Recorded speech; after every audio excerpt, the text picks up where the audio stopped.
안녕하세요. 영성일기 제4강 예수님 안에 거하는 사람에 대한 강의를 시작하겠습니다. 이 예수님 안에 거하는 사람은 어떠한 사람일까요? 여러분은 지금 예수님 안에 거하십니까? 아니면 예수님 밖에 거하십니까? 이 질문은 우리가 어떠한 사람이고 예수님께서 어떠한 분이신가에 대한 질문만큼 매우 중요한 질문이라고 생각합니다. 흔히 예수님 안에 있는 사람들을 교회, 곧 에클레시아라고 이렇게 이야기합니다. 에클레시아는 세상과 반대되는 개념의 용어이지요. 이 뜻은 이 세상에서부터 떠나 따로 모여서 거하는 사람들의 모임을 말하는 것입니다. 그리고 이 사람들 밖에 있는 영역을 세상이라고 하죠. 그런데 우리는 1차적으로 우리가 교회 안에 있기 때문에 교회 안에 있는 사람들은 거룩한 사람들이 모여 있고 교회 밖에 있는 사람들은 거룩하지 않은 사람들이 모인 곳이라고 생각하기 쉽습니다. 그런데 정말 그렇습니까? 정말 그럴까요? 우리는 교회 안에 있는 것보다 예수님 안에 거하는 것이 훨씬 더 중요하다는 것을 알아야 할 것입니다. 예수님 안에 거하는 것은 어떻게 가능할까요? 오늘 본문인 요한복음 15장 1절에는 나는 참 포도나무요 내 아버지는 농부라. 또 15장 4절에는 내 안에 거하라. 나도 내 안에 거하리라. 가지가 포도나무에 붙어 있지 아니하면 열매를 맺을 수 없는 것과 같이 너희도 내 안에 거하지 아니하면 그러하리라. 이 본문에서 보면 우리가 예수님 안에 거하기 위하여 두 가지 조건이 필요하다는 것을 알 수 있습니다. 하나는 우리가 예수님 안에 거하여야 하고 또 하나는 예수님이 우리 안에 거하셔야 한다는 것이죠. 그러면 여러분 생각해 보십시오. 우리가 예수님 안에 거하는 것과 예수님이 우리 안에 거하는 것 중에서 어떠한 것이 더 어려운 일이었을까요? 이 두 가지 일의 어려움을 비교해 본다면 예수님께서 우리 안에 들어오시는 일이 훨씬 어려운 일이었습니다. 예수님께서는 그 일을 위해서 이 땅에 인간의 몸으로 오신 성육신 사건이 있었고 또 십자가에 달리시는 고초까지 당하셔야 했습니다. 그리고 부활하셨습니다. 그런데 우리는 예수님 안에 거하기 위하여 우리의 마음 문만 열면 되는 것입니다. 우리의 믿음만 있으면 됩니다. 그런데 이것이 너무나 어렵다는 것이 우리의 딜레마가 되겠습니다. 예수님은 우리의 마음 안에 들어오고 싶어 하십니다. 그런데 이것이 쉽지 않은 것 같아요. 요한계시록 3장 20절에 보면 라오디게아 교회의 그 이야기 가운데 문 밖에 서 있는 예수님의 모습을 우리는 쉽게 상상할 수 있습니다. 지금도 예수님은 우리 마음 안에 들어오고 싶어 하는데 우리가 마음문을 열고 있지 않는 것입니다. 왜 그럴까요? 예수님을 우리 마음 안에 모시기 어려운 것은 우리 마음 안에 이미 다른 무언가가 가득 차 있기 때문입니다. 그것은 내 안에 있는 그 세상의 염려와 욕심과 탐욕과 같은 것들입니다. 이러한 것들이 내 마음 안에 있는 모든 공간을 이미 채워버리고 있습니다. 그래서 예수님께서 들어오실 공간도 없고 예수님을 맞이할 시간도 없이 분주하게 달려가고 있는 모습일 것입니다. 우리는 본질적으로 예수님께 문을 열어드리지 않는 것이 우리 안에 죄가 있기 때문이라는 것을 인정할 필요가 있습니다.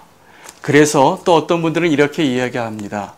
내 안에 죄가 너무나 많기 때문에 예수님을 내 안에 모실 수 없다는 것이죠. 네, 이것은 어쩌면 맞는 말일 것입니다. 그런데 이 세상의 그 어떠한 사람의 마음도 예수님께서 들어오시기에 충분히 깨끗한 마음은 없습니다. 드디어 예수님이 우리 마음에 들어오셔야 우리의 마음은 깨끗해질 수 있는 것입니다. 그렇다면 여러분, 우리는 여기서 한 가지 중요한 질문을 해볼 필요가 있습니다. 우리는 본질적으로 예수님과 하나가 될 수 있을까요? 불가능하다고 생각하십니까? 결론부터 말씀드리자면 예, 맞습니다. 이것은 불가능한 일입니다. 우리는 거룩한 하나님과 결코 하나가 될 수 없습니다. 이것은 마치 물과 기름이 섞일 수 없는 것과 동일한 이유입니다. 이 불가능한 일을 가능케 하기 위해서 예수님께서 십자가의 길을 가셔야만 했습니다.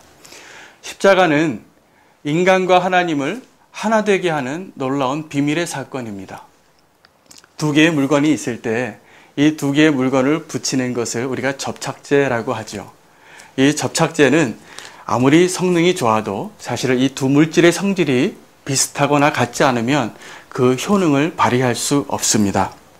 십자가는 의로운 하나님과 죄인된 우리를 붙여주는 접착제가 아니라 죄인된 우리를 의인으로 만드는 놀라운 비밀의 사건인 것입니다.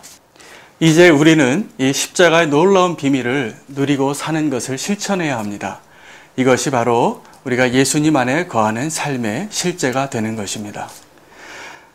요한일서 4장에는 우리가 하나님과 하나 되는 방법에 대해서 구체적으로 말씀해 주고 계십니다. 첫째, 우리는 하나님을 인정할 수 있어야 합니다. 요한일서 4장 15절에 누구든지 예수를 하나님의 아들이라고 시인하면 하나님이 그의 안에 거하시고 그도 하나님 안에 거하시느니라. 예수님을 하나님의 아들로 시인하는 것은 그냥 되어지는 일이 아닙니다. 믿음이 있어야 합니다. 그리고 이 믿음의 고백은 성령님께서 우리 안에 거하실 때 가능한 고백일 것입니다. 둘째, 우리가 예수님 안에 거하는 것은 우리가 사랑으로 행할 수 있을 때입니다. 4장 10절에 이렇게 말합니다.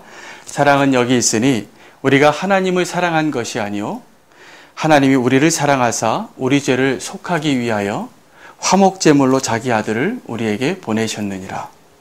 16절엔 더하여 이렇게 말씀하고 있습니다. 하나님이 사랑하시는 사랑을 우리가 알고 믿었나니 하나님은 사랑이시라. 사랑 안에 거하는 자는 하나님 안에 거하고 하나님도 그의 안에 거하시느니라.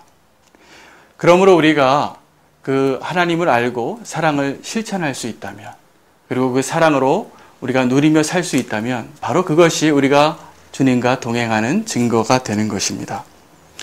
여러분, 우리가 다 처음 믿을 때 우리는 우리 마음으로 이미 예수님을 영접했고 우리는 예수님 안에 거하는 자들이었습니다. 그런데 문제는 우리가 예수님 안에 거하는 것이 지속되기 어렵다는 것입니다.